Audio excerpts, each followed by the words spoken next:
Hi, my name is Guy, Mystery Guy. For this tutorial, I'm using Blender version 3.3. By the end of this tutorial, you're going to create a video just like this.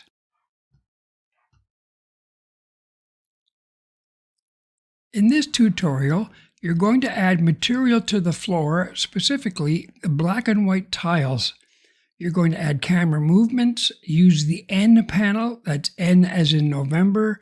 You'll be adding another light, change the type, power, and direction of the lights. You'll add another actor, and insert and edit keyframes. Continue where you left off last time, open that file from that tutorial, and save it right away with a new name. I've already saved mine, I've called it Tutorial 2. On the right at the top, click on Rendered Display, and now let's work with the floor and make those tiles. Let's add a material to the floor and get those black and white tiles. The first thing to do is to select the floor, and I can see the floor in the viewport. Just click on it. Immediately, that bold line comes up on the outside. I see the word floor in the top left. And in the collections panel, the floor item has been highlighted. I know the floor is selected. I'm going to go down to the materials property and click on that little icon. Click new and material. I'm going to rename that to floor. We did this earlier when we used materials for the blue, the green, and the red cube. Now take a look at these options down below for the materials. You're going to see them again in a minute. For the workspace we're using, it's layout. See how those letters are highlighted? We're going to switch workspace to shading. Click on shading. We can do so much more now. There's those options we talked about. I'm going to roll my mouse wheel towards me a few just to zoom out. And now I'm going to add texture and checker texture. Nothing happened. I have to move my mouse down, drag the mouse down, get that box into view. I'm going to place it about there just by clicking. Now let me roll the mouse wheel to zoom in a bit. The color button, see it's yellow, base color is yellow, connect them. Click on the color button on the checker texture, drag across and connect it, and then let go of the mouse. There's your texture. I have white tiles, gray tiles. These are the two colors you see down here. I don't want gray, I want black. So I'm going to click on color 2 and drag that little button for luminosity right down to the bottom to make them black. I want smaller tiles. I'm going to click on the scale and type 30. 30. There we go. Now I'm through with shading. I'm going to go back to layout on the top left. Click on that. Let me click play and see what it looks like.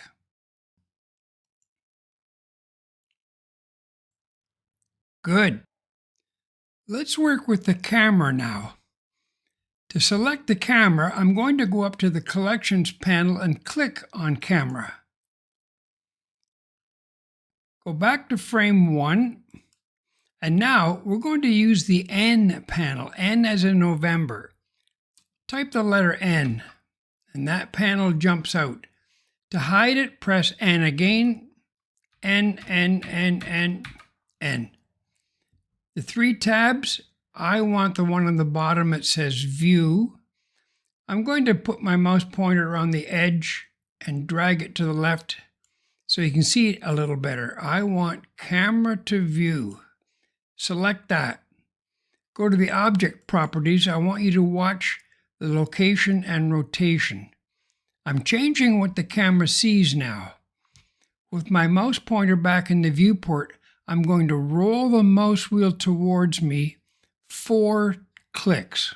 1, 2, 3, 4. You probably weren't watching, but all those values have changed. You should end up with the red cube just about to the top of what the camera sees. I want to have those 3 cubes centered in my frame. To do that, I'm going to change the X rotation. Go over to the right and drag that left and right. And the value I decided I wanted for the X rotation was 70. So type 70, press enter. At this point, type the letter I and click on location rotation. Go to the end of the timeline, frame 250.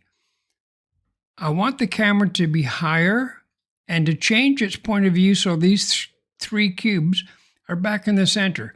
I'm going to click on the Z location and drag it. Oh, that's down. Go the other way.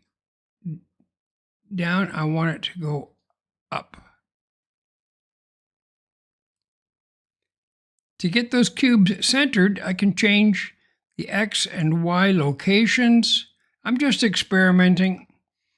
I'm going to change the Z rotation. Now they're coming into the center. I can play with the X rotation, move it down a bit. The values that I ended up with are X is 12.4, Y is -11, Z is 18, and for the rotations, X is 43, and Z is 30. That's where I want my camera to end up. I'll put the mouse pointer back in the viewport, type I, location, rotation. Let's see what that looks like. Back to frame 1 and I'll play it. The camera's moving, it's getting higher. Those cubes are staying in the middle. And there we go. Good. I'm going to work with the light, but before I do, I'm through with the N panel, so I'm going to type N to hide it. There's the light, and I'm going to click on it to select it. I want to position that light somewhere over here. If I look at the viewport, there's that red line. That's the X-axis. The location I chose for X was 8.8. For Y, I used 1, and for Z, I used 6. So there's that light off to the side. It's going to aim at the front of these cubes as they move. So I'm going to double click on light and rename that to light front. Next, I want to look at the properties of that light. I'm going to go down to the object data properties. In this case, it's a light bulb. If you click on that, there are 4 different types of lights that we can use. The default is point. I'm going to click on sun. That's very bright. Going to click on spot. That's a spotlight that produces light from a round source, and area produces light from a rectangular source. I'm going to use spot. Default power is 1000. I want that brighter, so I'm going to click on that and type 5000. That's brighter. I want that light aiming at the red cube. To do the rotation, if I go back to the object properties, I could play with these rotation values, but I know that will be difficult. Instead, I'm going to go back up to View and Viewport just to remind myself the top view is numpad 7. I'm going to type 7. Now I'm looking straight down, and I can see there's the light, and that line, that's the angle that light is projecting. I want to aim it up to the red cube, so I'm going to type R and then drag my mouse up. See, I'm changing that angle. About there. I want to check that by the side view. So that's the viewport side numpad 3. So I'm going to type 3. And I can see now the light is aiming down. I want it to be over at the cube, so I'm going to type R for rotate and move it over. The rotations I ended up choosing for this is Z is 70 and Y is 0. I'm going to go back to camera view, numpad 0. That's what it looks like. Back to top view, I'm going to press numpad 7.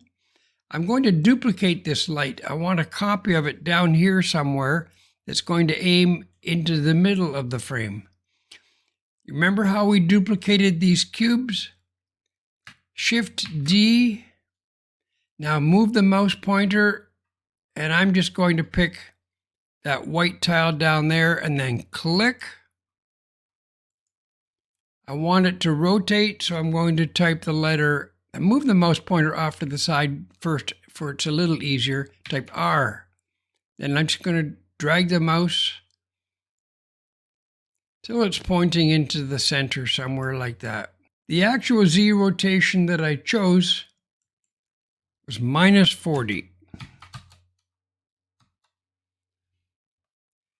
Go back to the object data properties for this light. Click on it. I don't want that to be as bright as the first one, so click on the power and type 1000. Up to the collection panel, double-click on lightfront.001 and rename that to light side.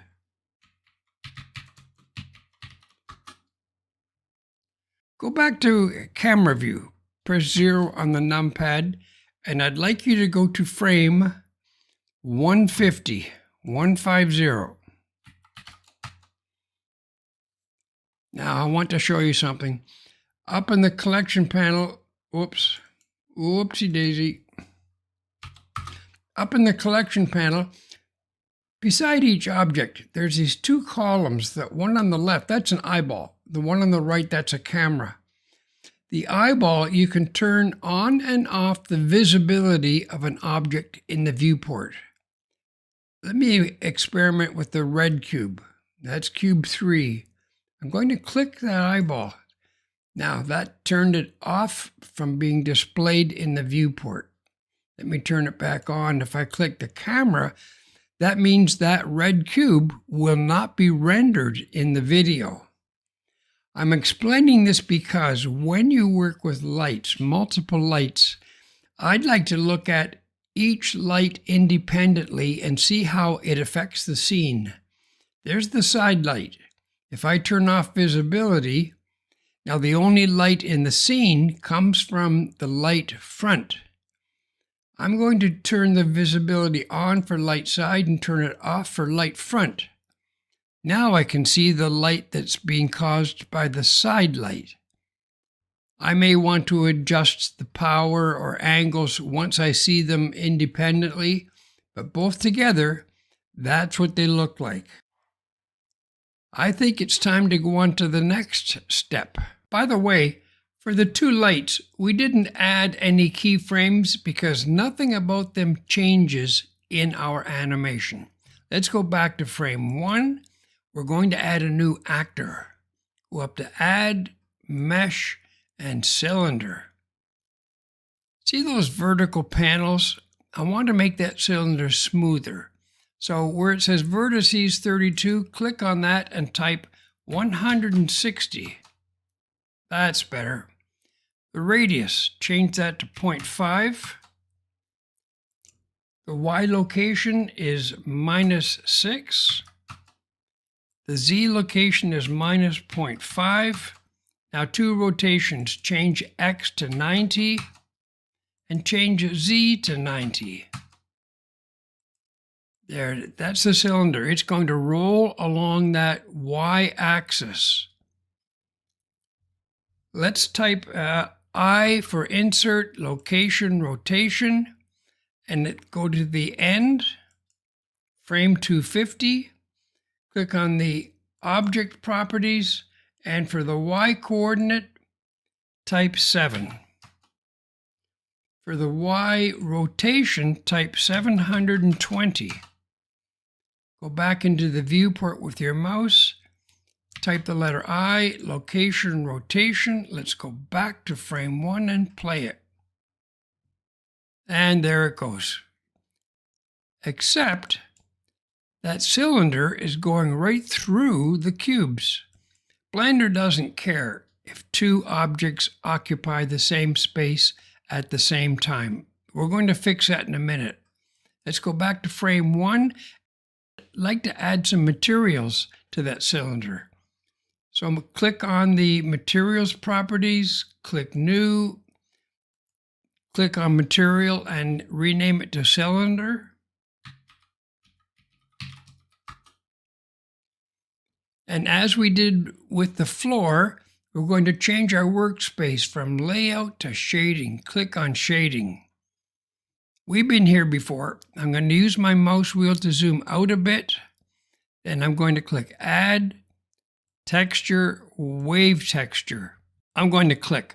I'm going to use my mouse wheel to zoom in a bit. On the wave texture, that yellow button by color, click on it, drag to the right. You're making a line, join the other yellow circle. Now we've got that texture on the cylinder. Our workspace, let's go back to layout, click on that. Let's play it now. There we are, it's moving and it's rolling. Now this problem with the cylinder intersecting with the cubes, I'm going to change to top view. Press 7 on my numpad. I'm going to play it and just pick a spot where I want the cube to stop. Around there, I'm going to pick frame 86. So at that point, I want to insert keyframe location rotation. I'm going to grab that timeline, move it to the right, and watch when the cubes are passed. This is just a guess. I'm going to stop it at 175. What I want to do now is to have the information from that keyframe duplicated to the right. I'm going to click on that keyframe, Shift D, move the mouse pointer to the right, and that horizontal colored band is telling us that nothing is changing in the keyframes. Let me grab the timeline and move it back. So watch the cylinder. It's moving, and when I get to that first keyframe, it stops, it's waiting. When it gets to that keyframe, at 175, it's going to start moving again. Let's go back to camera view. Back to frame 1, and let me play it, see what this looks like.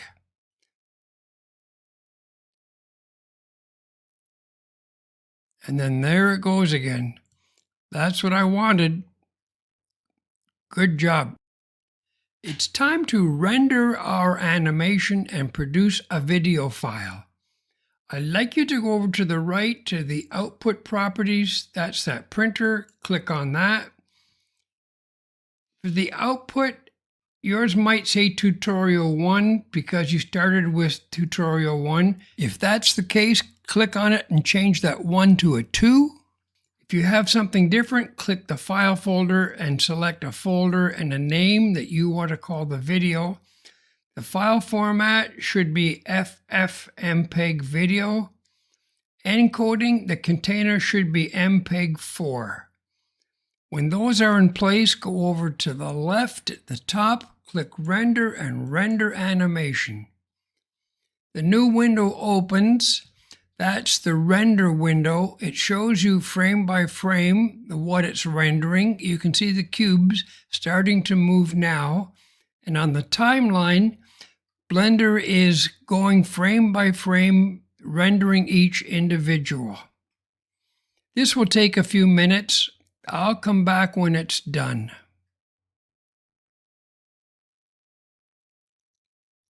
It's almost done.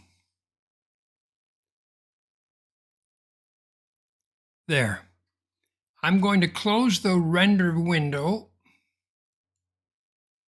I'd like you to open the Windows Explorer and navigate to where you saved your video. Double-click on it and play it, and it'll look like this. And there it goes. Good job. Now, I've got something very special coming up for you. I want you to make some changes to your animation and do the changes on your own. Can guarantee you're going to learn a lot. First of all, save your file with a new name, for example, tutorial 2 assignment. That's what I've done. This is an assignment for you. There are 4 changes. I'm going to type them into the description down below for your reference. The first change, for the camera, I want to lower it. And the height I've chosen is 3. Change the X rotation, move it up to 80. I recommend don't do these as we go along. Just get an idea for what you will be doing. I want you to change the color of the blue cube to become a turquoise. The hex value is 1FE1E7. I want you to change the color of the green cube and make it a dark green. The hex value is 1C5C29.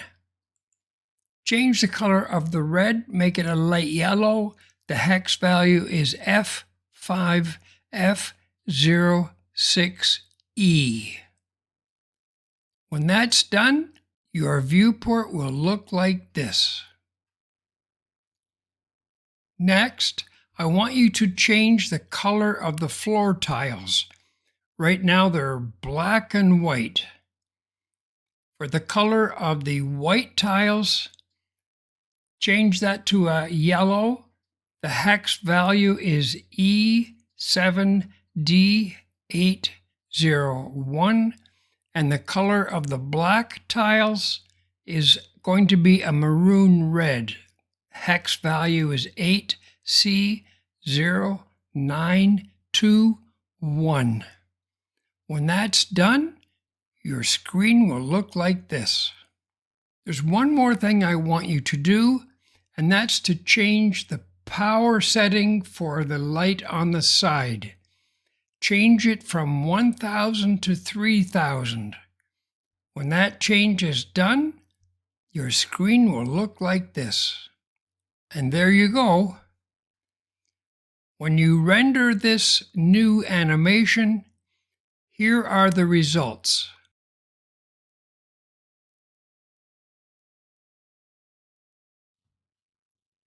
In our next tutorial, we're going to do something completely different. We're going to create a sphere. That's just add mesh UV sphere.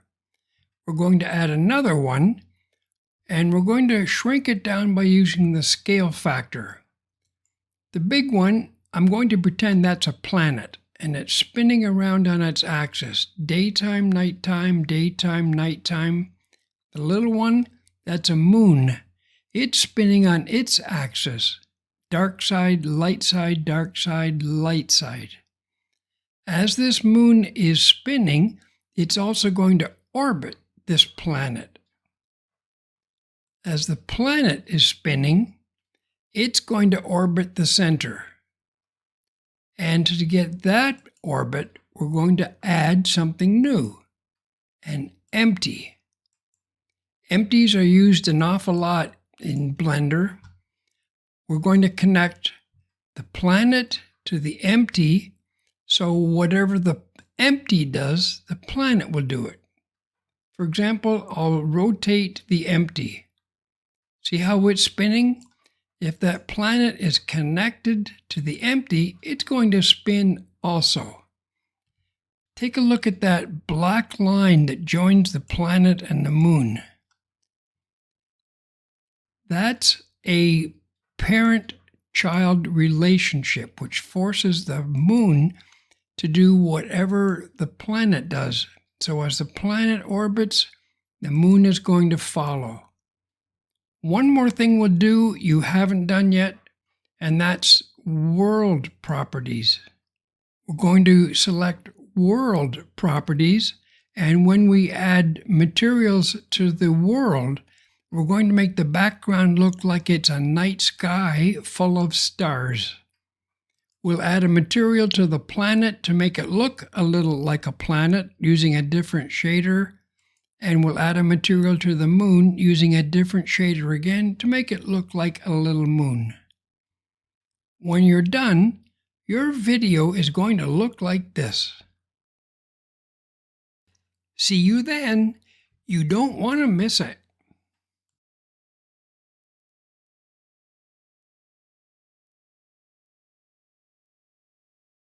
See you soon.